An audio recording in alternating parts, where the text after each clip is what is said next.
So here's my side-by-side, and what I've got is, I don't have my antenna out here, but I bought the Diamond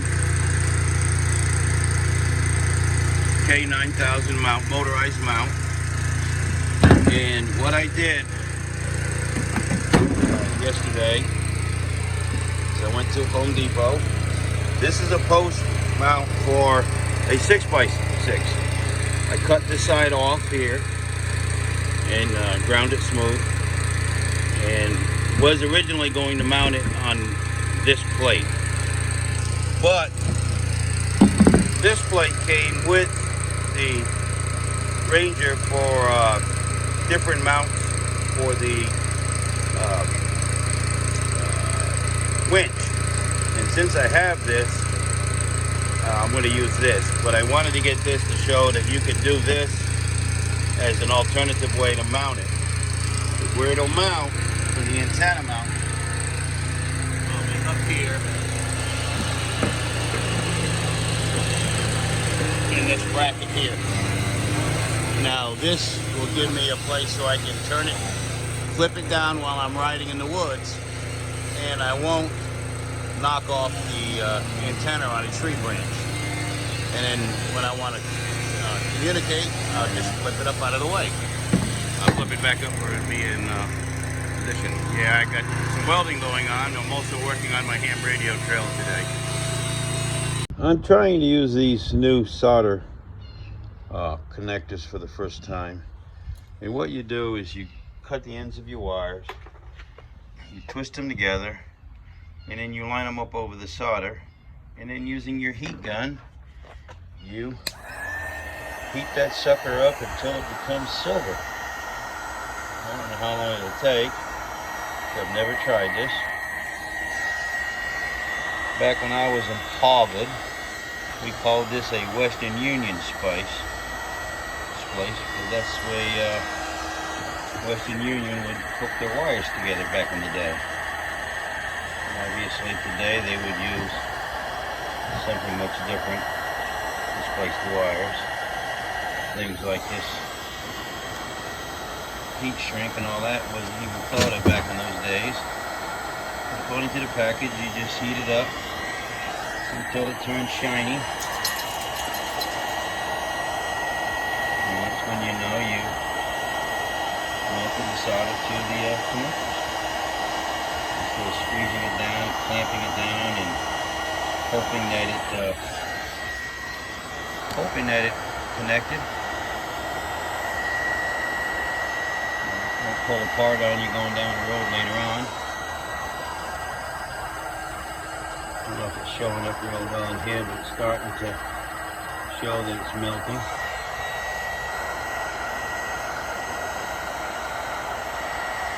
From the naked eyeball.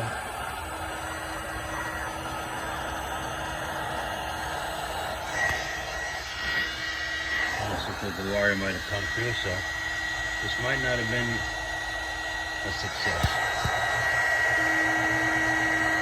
Nope, the wire didn't come through it. Okay, we're still good.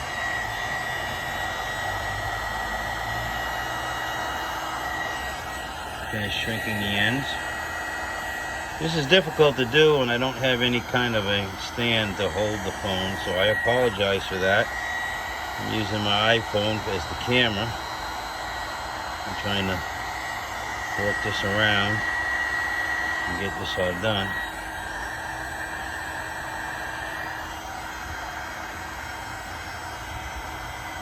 Looks pretty cool. And hopefully give me a good watertight seal. This is the hot wire from the the black wire from the radio itself.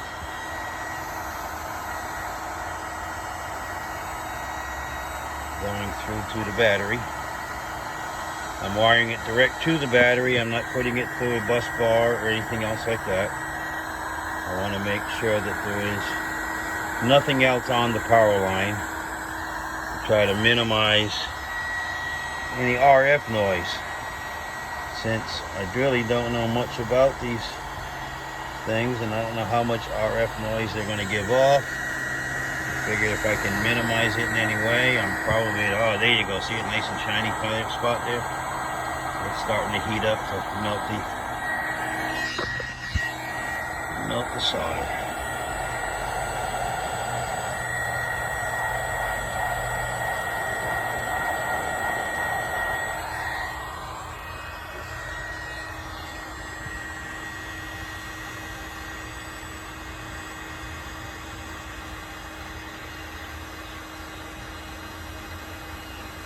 Which will then form a good bond in those wires, and they're not going to pull apart on you.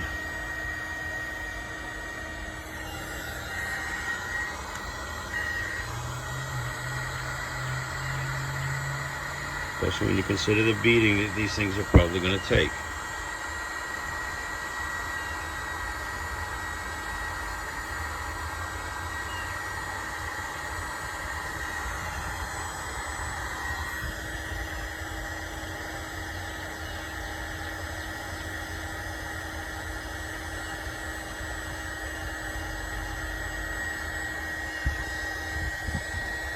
Yeah, I think that'll do it.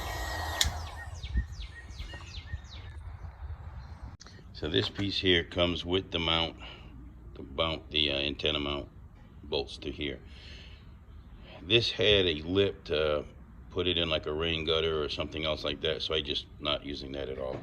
And what I've done is I've secured it to my vise so that when I drill it won't fly around on me.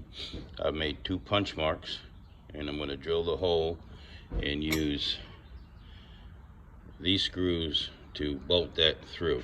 So I'll get this drilled up first, and then I will transfer those holes to the plate that I'm going to use. Now I've ground the paint, well, I actually filed it off of the back of this mounting plate. Ground the paint off of here and on the back side. So everywhere where I make contact, I want to make sure I have a good ground. Everything will be grounded out. I now have my diamond mount to the bracket that I'm going to use, and just to show you how it's going to go, how it works, I'll just set it up on the dash right now. Comes with a cigarette light adapter. Fortunately, I have that in here. Well, 12-volt adapter. We used to call them cigarette light adapters in my day. Turn the key on, and I'll mount this button at some point. Get the up. Now your antenna is up and you are ready to get out on the air. And when you're going to ride around, Roscoe will help you out with the lowering of it down. It really has him mesmerized. It makes noise. He wants to play with it. And that's how that's going to work. And I will make a video of tucking the wires in here shortly. Another reason why I opted to put my radio up here is that there's room up here to put a wrench on the back of the bolts, right? There's room to poke through without having to worry too much about poking through the roof. If you are one of the people not really great with a drill, you might want to take your roof off. But by mounting it high, I have a seal on here to keep any water from coming through the windshield. If you were to mount it down here somewhere, you know, everybody's got these vents. Water can get through. You don't want to go through an area and get splashed up and get water up in here and get it on your radio. There are lower locations, but also a higher risk of getting water onto your radio. And in this model here, in this box, if I ever decided to put, you know, hard doors on it, I could put a heater in here.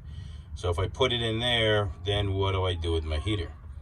Now, if I had a detachable face radio, I would mount it under the seat, and then I would just mount the head up here. But this radio is not a detachable face radio. So now I'm going to get some wrenches on this and tighten this up, and then put the radio up there and show you what it looks like. Now, another must is screws that you can take out by hand, so that when you go somewhere, and if you're going to go camping or you're going to be somewhere overnight, or if it's going to be on a trailer and you're at a motel somewhere on a trip, last thing you want some to do is come by and steal your radio.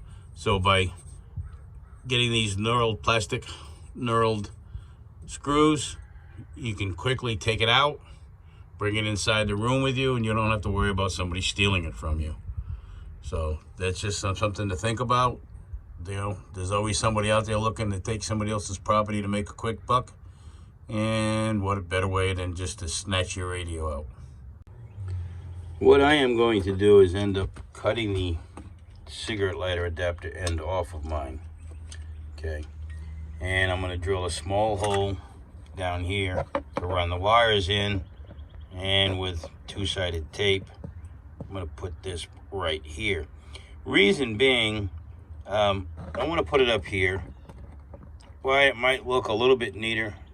If I add something later on to this unit, I'll need these knockout panels. And I don't want to take one of them away. So I'll put it down here.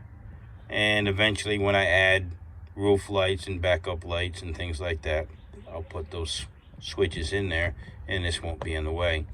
Just make a small hole here, run the cables through, and use some black silicone to seal up the hole.